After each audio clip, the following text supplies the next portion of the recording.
출발했습니다. 2부의 첫 번째 코너 잘 채운 뉴스 정채훈입니다. 네, 잘 채운 뉴스의 정채훈 씨 어서 오세요. 네, 안녕하세요.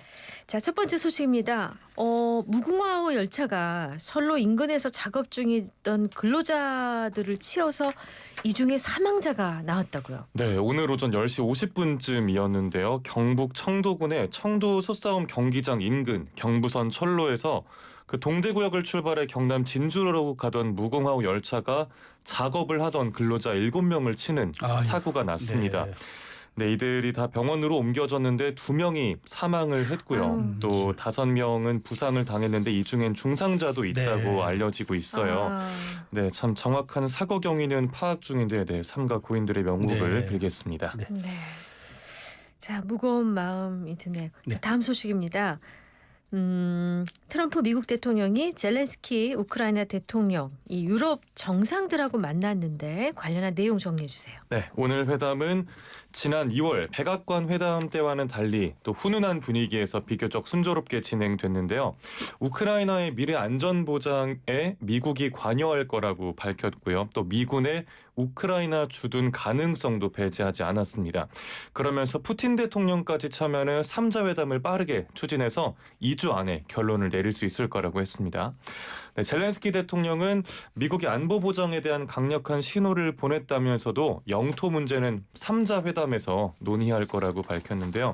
네. 이번에 쟁점이 되는 건 돈바스 지역이죠. 네. 미국 우크라이나 정상회담 직후에 트럼프 대통령과 EU 집행위원장, 나토 사무총장, 유럽 주요국 정상들도 참석하는 확대 정상회의가 이례적으로 진행이 됐는데 이 자리에서 우크라이나 안보보장 방안과 러시아와의 영토 교환 문제가 다뤄졌을 걸로 보입니다. 그런데 이 시기 민감한 시기인데 이런데 회담을 앞둔 상황에서 러시아가 우크라이나를 공격했다고요? 네, 그래서 최소 14명이 숨지고 수십 명이 다쳤는데요. 우크라이나 측 발표에 따르면 하르키우 지역의 아파트가 드론 공격을 받아서 어린이 포함 최소 7명이 숨지고 23명이 다쳤고요. 자포리자와 도네츠크 지역도 러시아의 포격을 받아서 사상자가 잇따랐고 오데사 지역도 드론 공격을 받아서 에너지 시설에서 화재가 발생했습니다.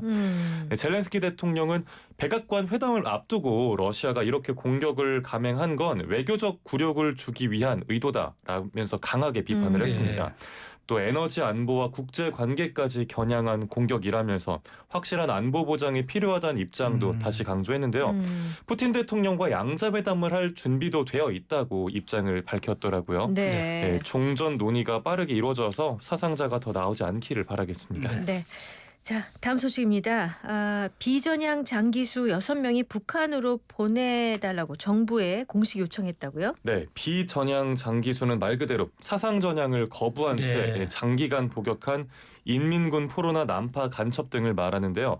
장기간 복역하다가 출소해서 현재 생존해 있는 비전향 장기수 6명이 북송 요청을 한 겁니다. 네, 이 중에 안학섭 씨란 분이 있는데 이분이 내일 10시에 파주 임진각에서 출발해서 나 판문점으로 가겠다라고 정부의 대북 통보, 민통선 통과, 유엔군 사령부 협의 등 이동이랑 송환 절차 지원을 요청을 했어요. 네, 비전향 장기수의 북한을 송환은 김대중 정부 시절인 2000년 이후로는 없었습니다.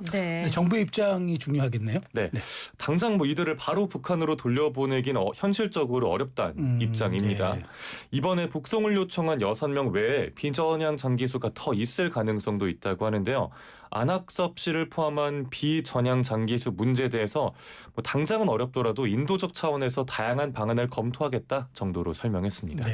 자, 이런 가운데 김정은 북한 국무위원장이 한미연합훈련을 강하게 비난했죠? 네, 어제부터 정례 한미연합훈련인 을지 자유의 방패 UFS 연습이 시작됐죠. 김정은 위원장이 이걸 두고 북한을 향한 가장 적대적인 의사표명이라고 강하게 비판한 겁니다. 김정은이 어제 남포조선소를 찾아서 신형 구축함인 최현호의 무장체계 시험 과정을 직접 점검을 했고요. 이 자리에서 한미의 군사적 결탁이 전쟁 도발 의지를 드러낸다면서 핵무력의 급진적인 강화도 강조했습니다. 우리 정부는 북한과 대화 분위기를 조성하려고 올해 이제 을지자유의 방패 연습은 일부 연기까지 했는데 북한 입장은 계속 일관되네요. 그러니까요. 이재명 대통령이 그 광복절 경축사 때도 좀 그 대북 대화 의지를 드러냈었고 네네. 또 어제였나요? 직접 정례적인 방어적 성격의 훈련인 점을 강조하면서 북한 공격이나 긴장 고조 의도 없다라고 밝혔죠. 하지만 앞서 김여정 노동당 부부장이 담화에서 시큰둥한 반응을 강한 단어를 쓰면서 보였었고요. 이번엔 김 위원장이 직접 비판 입장을 밝힌 겁니다. 네, 우리 정부의 대화 손짓을 외면하면서 당분간은 적대 정책을 이어가겠다는 뜻을 명확히 하는 걸로 보입니다. 네. 다음 소식입니다. 이재명 정부의 첫 주미 대사와 주일 대사가 내정됐죠? 네, 이재명 대통령이 조만간 미국과 일본, 중국, 러시아 4개 나라의 대사를 임명할 가능성이 크다고 하는데요. 먼저 주미 대사로는 강경화 전 외교부 장관이 내정된 걸로 알려졌습니다. 네, 강 전 장관은 주 유엔 대표부 공사, 또 유엔 사무총장 정책특별보좌관 등을 거쳐서 문재인 정부 초대 외교부 장관을 지냈었죠. 네, 그럼 주일 대사는 누가 유력하게 거론됩니까? 이혁 전 주 베트남 대사가 내정됐다고 전해집니다. 네, 이 전 대사는 외교통상부 아시아태평양국장과 기획조정실장, 또 주 일본 공사 등을 거쳤는데요. 우리가 지금 한일 정상회담이랑 한미 정상회담을 앞두고 있잖아요. 그렇죠. 네, 그래서 양국 미일 대사를 내정하면서 외교 라인업 정비도 더 속도를 낼 걸로 보여요.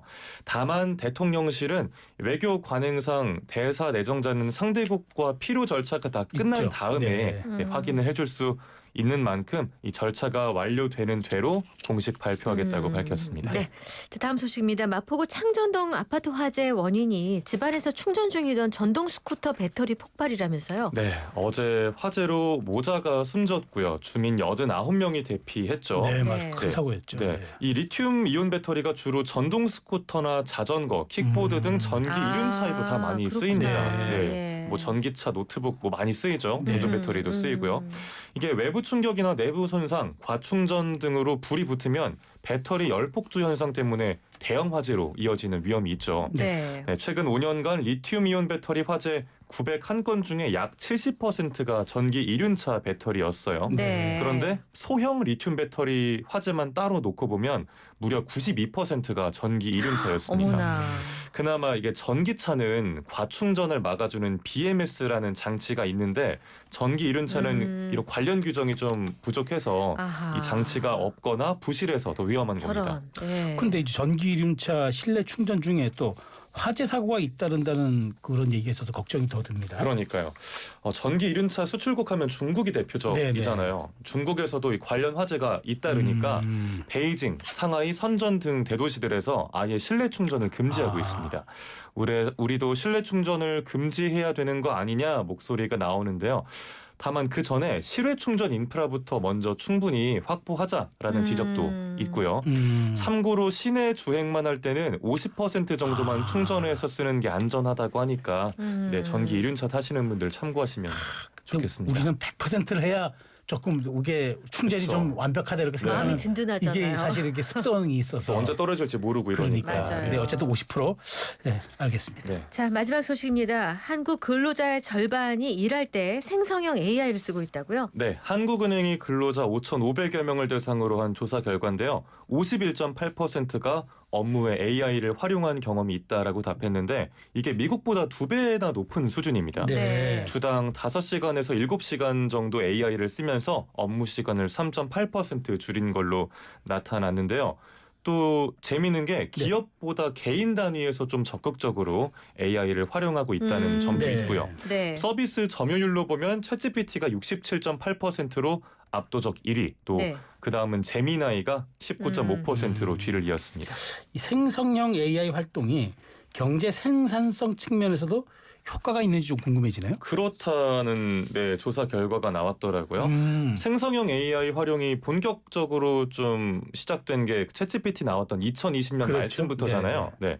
한국은행이 이후에 2년 반 동안 우리 경제 성장률 3.9% 중에 AI 활용에 따른 잠재적 생산성 향상 효과를 1%포인트 정도로 추정했어요.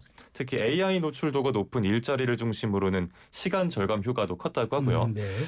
그런데 한편 장기적으로는 일자리 감소로 이어지는 거 아니냐라는 우려도 있는데 하지만 생산성이 늘면서 일자리 수요도 전반적으로 늘어날 수 있으니까 예단하긴 어렵다라는 게 한은 측 설명이고요. 네. 또 응답자의 절반 가까이는 AI가 사회에 좋은 영향을 줄 거라고 답해서 부정적인 응답을 크게 웃돈 걸로 나타났습니다. 올 한 해 지브리풍이 유행했잖아요.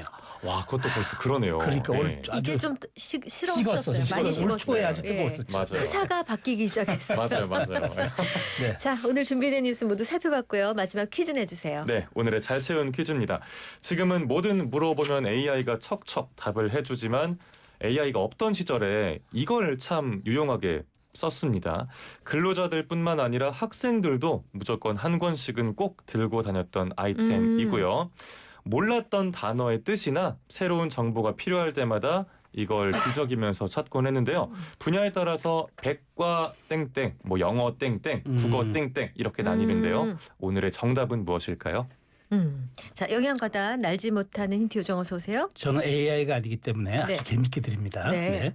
이건 이제 낱말 단어 그러니까 뭐 모음집 이런 그러니까 일정한 순서로 이제 배열해서 싣고 각각의 발음이나 의미, 어원, 용법 등을 이제 서술해 놓은 책이죠. 뭐 지금은 뭐 AI나 챗GPT, 포털 등에 검색해서 찾지만 과거에는 이것을 찾음으로써 검색이 아니라 우리는 사색을 했죠.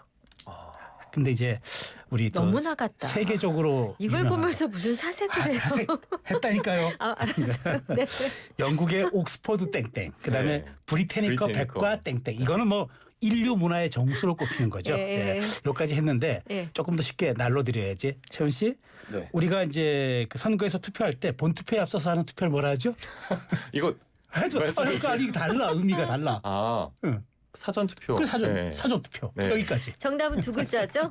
네, 영양가다 힌트 요정의 또 다른 닉네임이 걸어다니는 자팍땡땡이잖아요. 자팍, 그렇죠. 네. 자팍 근데 조금 거시기 아니야. 자팍땡땡. 네. 자, 두 글자 샵 0945 우물정 0945 단문 50원 장문 100원 YTN 어플하고 유튜브 댓글창은 무료입니다. 5분 정답자 선정해서 선물 드리겠습니다. 자, 우리 잘 채운 뉴스의 정채훈 씨 수고 많이 하셨습니다. 네, 잘 들었습니다. 네. 문자 받을 동안 노래는 비비의 책방 오빠 문학 소녀. 이런 노래도 있었어요? 처음 봤어요. 재밌네.